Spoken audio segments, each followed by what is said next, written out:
High in the Caucasus Mountains of Russia, there is a hole in the earth no one can explain. Perfectly vertical, walls smooth as glass. Locals say it's older than the mountains themselves. The explorers who found it called it Khara-Hora. They descended into the dark and never came back.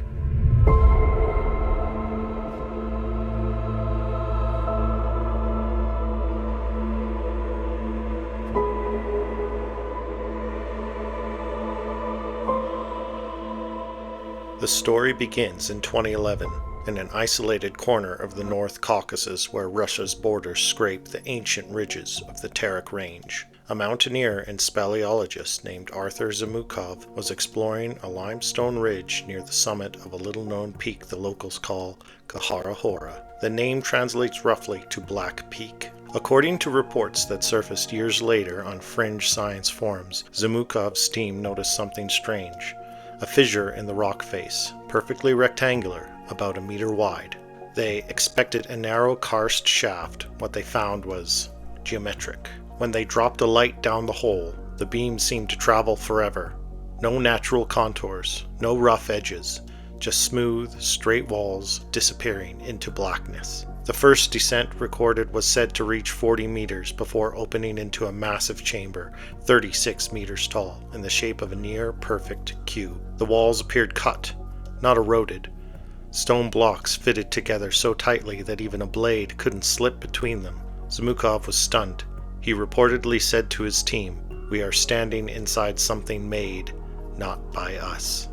But no formal excavation ever followed. The shaft was sealed by local authorities after what was described as a geological hazard warning. No photographs were ever officially released. Only a handful of grainy images leaked online. Dark corridors, squared stone, shadows of scaffolding. And then, within weeks, Arthur Zamukov was dead, killed in a freak car accident. His collaborator Viktor Chernybrov, founder of a Russian anomalous phenomena group, died 2 years later of sudden illness. The Khara-Hora shaft was never mentioned again in Russian geological reports. So what was it? Officially, there is no Khara-Hora shaft. No coordinates, no state record, no peer-reviewed papers.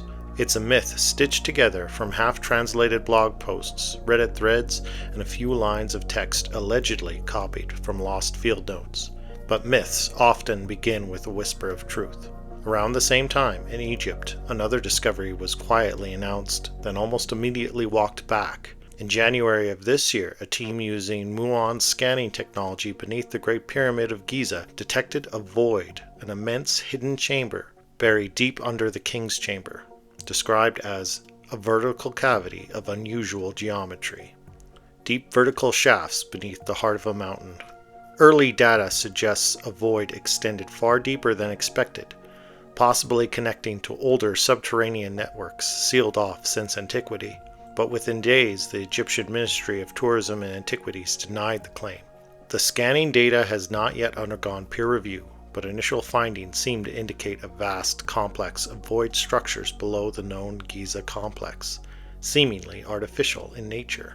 Straight vertical shafts beneath Giza, a subterranean shaft in the Caucasus, thousands of miles apart, but strikingly similar geometry. Is it possible that both belong to the same network? Ancient tunnels of energy conduits connecting points of power around the globe.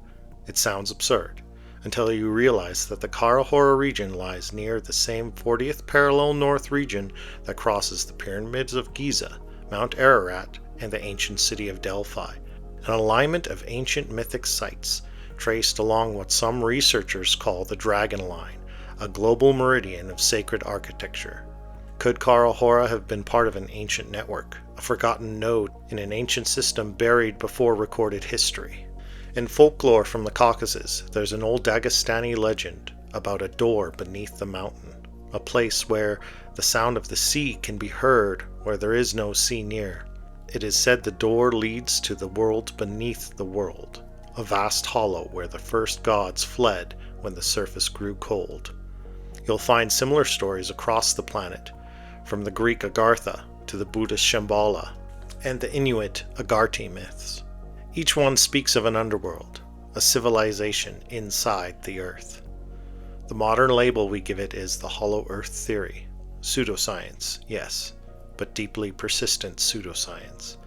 And maybe that persistence is an indicator of some kernel of truth buried in the legends. Let's entertain the unthinkable. Imagine that the Earth is not solid through and through, that under the crust there exists a network of vast cavities, ancient as the planet itself. Now imagine that long before us, before ice, before history, something lived there, something that shaped the early human world from below. Every so often they surfaced. They taught architecture, geometry, and agriculture to our ancient ancestors. Egyptians built pyramids. Greeks built temples that hummed with acoustic properties.